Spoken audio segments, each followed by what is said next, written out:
Hey, and welcome to a tiny class episode. We're going over love languages today. It's going to help you unlock the secret to communication in your relationship and give you a lot of other, let's say, secret relationship powers. My name is Emily Green, and I'm an online therapist and couple coach over at branchoutonline.com. Below the video, you're going to find all today's links, so no worries about writing anything down. I'll have them for you, so it's just an easy click there, and there you go. So you've probably heard about the 5 love languages. I like to call them the Fab Five because it is the best and easiest way to show love in just the right way to help better connect with your special someone and your special someone to connect with you. So let's take a quick overview of the 5, and then we're going to dig into each one so you can identify which is yours and which is the primary love language of your significant other. And just a quick little side note, this applies to all romantic relationships, and surprise, surprise, it even applies to children as well. I might make a separate video about special parent-child love languages and how to use those, but today we're focusing on romantic relationships. Okay, so quick overview. There's words of affirmation, acts of service, receiving gifts, quality time, and physical touch. Now, everybody is going to have a primary love language. That means that's the main driver of how you like to receive expressions of love and care. You might very well, most likely, are going to have a couple others that you're like, you know what, that really sounds like me, or I really do like that. That's a great way of me receiving love, a great way of me receiving love. So no, it's totally cool if you have multiple love languages. It's not like multiple personalities here, but there will be that main one that really speaks straight to your soul and is the quickest way to your heart. And at the end of the day, if you're still wondering, I'm not quite sure which love language is my primary, then go ahead and hop over here and take this quiz. It's the 5 love languages quiz. Say that fast. And it will help you just determine exactly which one is your primary love language. And I think it's a great exercise to do with your spouse or boyfriend, girlfriend, significant other, because it really kind of opens up a whole new way of talking about how to better express communication and connect, even in the day-to-day. And we know that when couples find more unique ways that speak to them in the day-to-day, it helps buffer against stress, the daily grind, and give each other what I like to call just that cocoon. You know, relationships can be that cocoon away from the stress of work, other family or other outside stressors from illness and things like that. So it really helps to really just boost up your intimacy, increase your forever power, and connect in a way that just gets straight to the soul. So, words of affirmation. Let's say this is someone's primary love language. So for them, they really do crave words. They crave that verbal communication. Given freely and frequently is the best instead of having to, quote unquote, fish for compliments. So positive feedback and praise really makes this person's heart sing. Like I said, compliments are a great way of providing words of affirmation, just from a simple like, man, honey, you look really smoking in that outfit, to, you know what, I just really want you to know how special you are to me because you're there for me, you make me laugh, and I just wanted you to know that. So those are ways of really speaking love and showing love to your spouse, or if this is you who words of affirmation is your primary love language, that's really what you need to get that message that you're cared for and that you're loved. So again, this is words of affirmation. Compliments, use them. There's never too many compliments that you can give someone when words of affirmation is their primary love language. So let's hop on down to the next one, and that's acts of service. So this one is kind of different from words of affirmation because for an acts of service person with a primary love language, they really do believe for them that actions speak louder than words. So they're not wanting to hear it, they're wanting to see it, to feel it. So think of those thoughtful gestures that you can do, from something as simple as prepping their meal and serving them first at dinner, to maybe filling up their tank of gas, to helping them by folding their laundry for them. It might be doing it all yourself, or just, hey, can I help you with that? Let me do that. Those are those little thoughtful gestures that really are the quickest way to their heart. Now, again, remember, just because acts of service might be yours or your significant other's primary love language, it doesn't mean they wouldn't like a compliment here and there.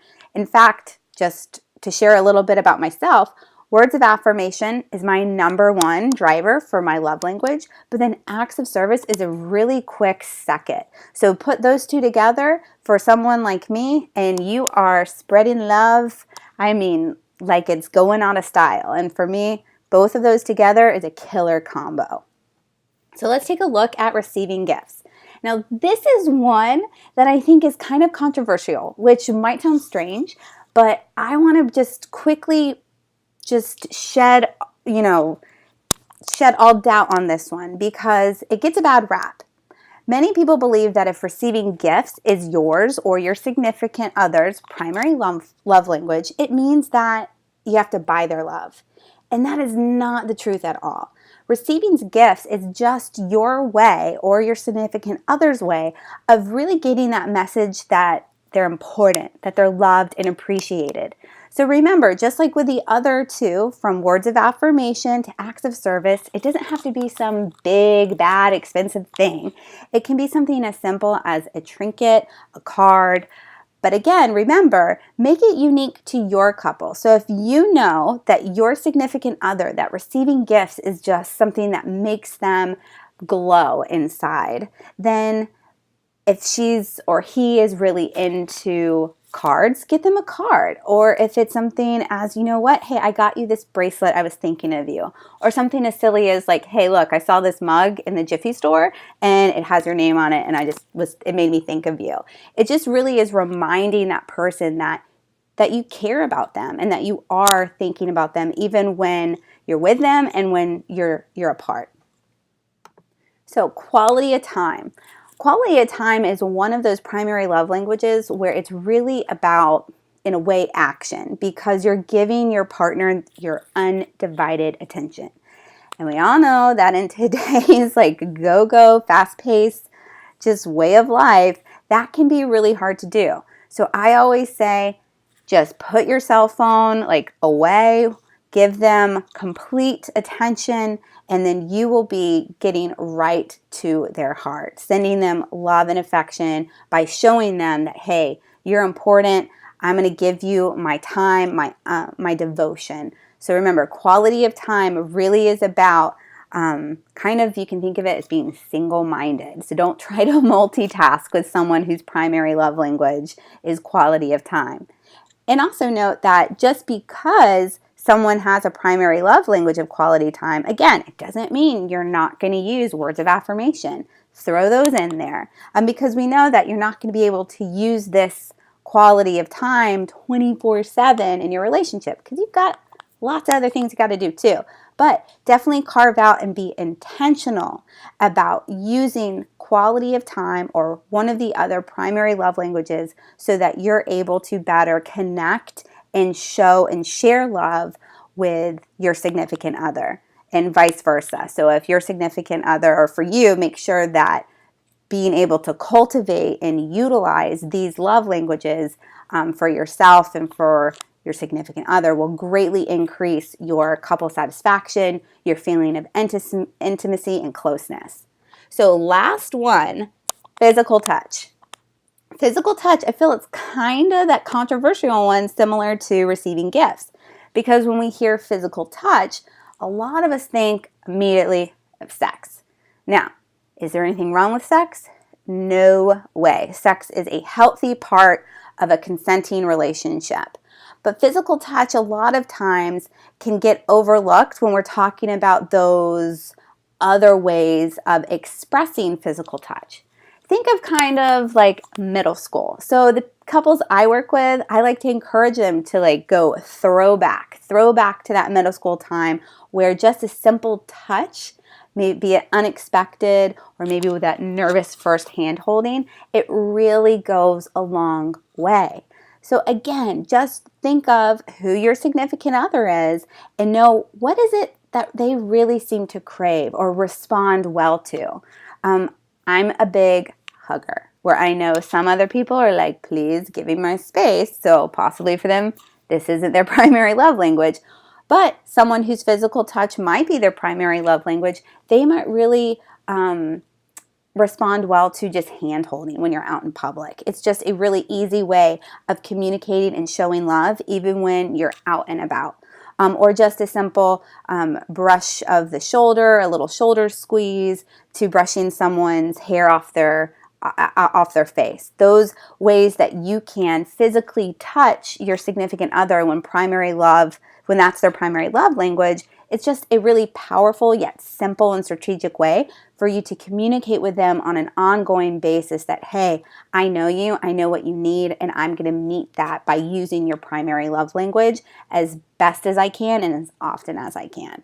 And remember, for some people, perhaps physical touch, that is going to translate to, you know what, sex is important, I want that. And it can really help unpack for couples that complexities around sexual intercourse, because you can start to see that for your significant other, that sex is so important because physical touch is the best way to show for them to receive love. And if that's the case, maybe that can help you both better connect and talk about your sex life in a whole other way that really helps bring you together instead of maybe pulling you apart.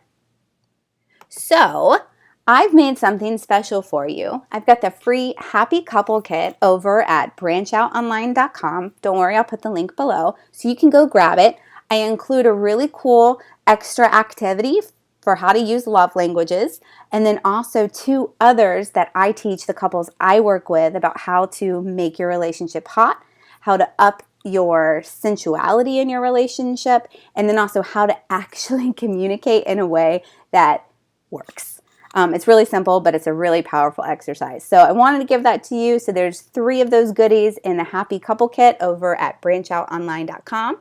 And then for anyone else really looking to deepen their love, to unlock their forever power and strengthen their relationship from the inside out, I run a premarital and marriage enrichment program called the Love Lab. That might be something that's up your alley. Feel free to hop over there and check it out. Again, you can check out the link below. Get there easy.